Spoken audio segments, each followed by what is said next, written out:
Good morning, good afternoon and good evening, and welcome back to another intriguing episode of the Havamal In Depth.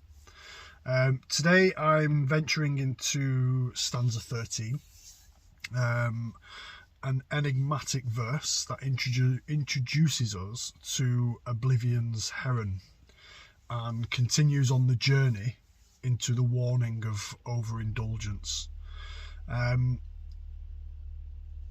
It's very much a continuation of stanzas 11 and 12 and is again a warning of, in the similar vein of overindulgence, too much alcohol.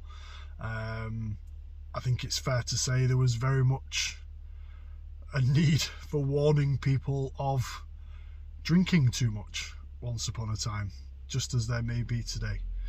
So join me as together we will unravel the meaning behind this stanza from both an Old Norse and Stoic perspective and apply its lessons to our modern lives. Thank you. Stanza 13.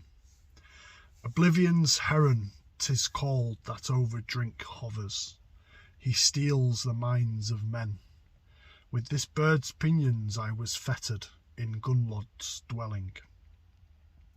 So, from an Old Norse standpoint, in Old Norse culture, storytelling often included symbolic elements, and Oblivion's heron is one such symbol.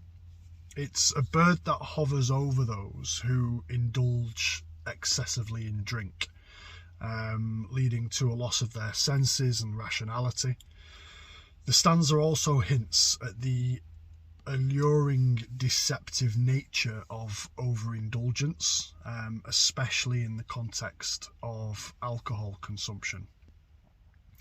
The reference, for example, to being fettered in Gunnlod's dwelling adds depth to the interpretation.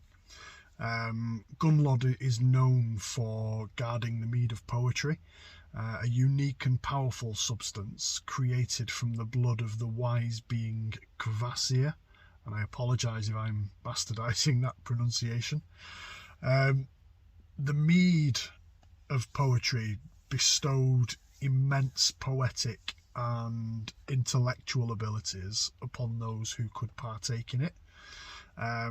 It was stored in a chamber within a mountain, concealed from the world. And in the famous story, Odin, the Allfather, the chief of the Aesir, sought this mead. He disguised himself as a wanderer and, through cunning, I think it's fair to say, convinced Gunnlod to grant him access to the mead. In just 3 sips, typical Odin style, he consumed the entire contents of the chamber. Odin then transformed himself into an eagle, as he often did, as several of the gods often did, and then flew back to the realm of the gods. So the story of Gunnlod's mead, I love the story of Gunnlod's mead, by the way, because it carries multiple layers of symbolism.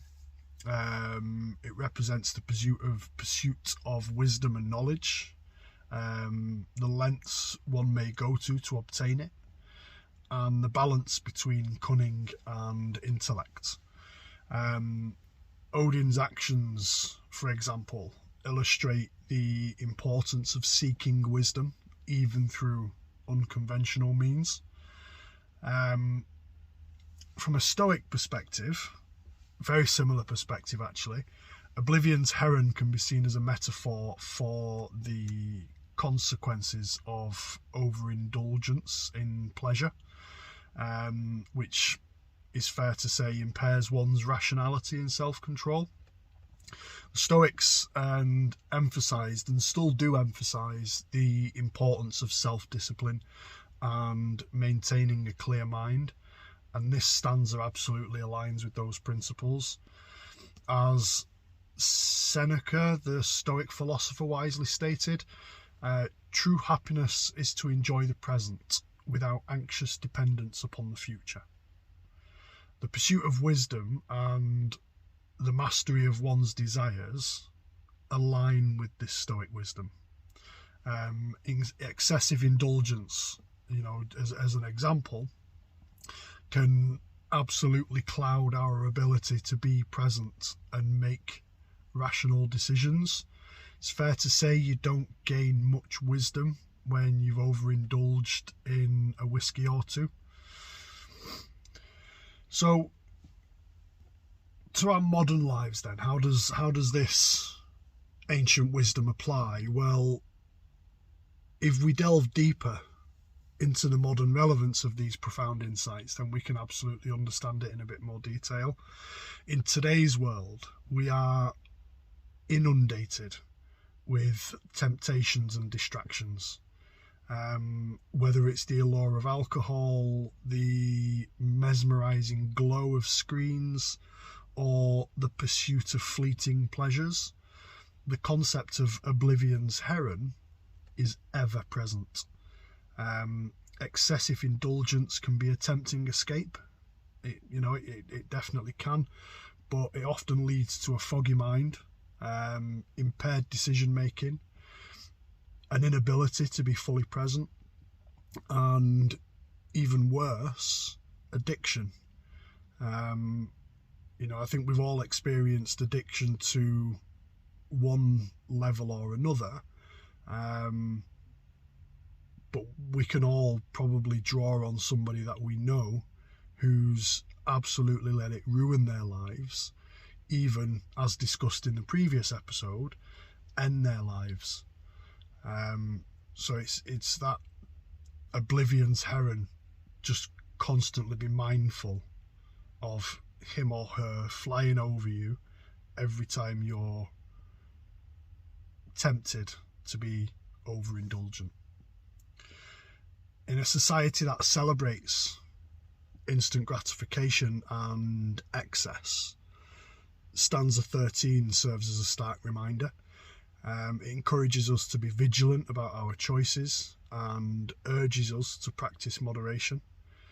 It's not about abstaining from pleasures. It's not about never partaking in pleasure. But it is absolutely about savouring them in a mindful and controlled way. So that wraps up our analysis of Stanza 13, where Oblivion's Heron serves as a compelling symbol of the perils of overindulgence. Thank you for joining me on this insightful journey through the Havamal, and hail to you. Before I sign off, as always, I will end by reading Stanza 13 to you again. Oblivion's Heron, 'tis called that over drink hovers.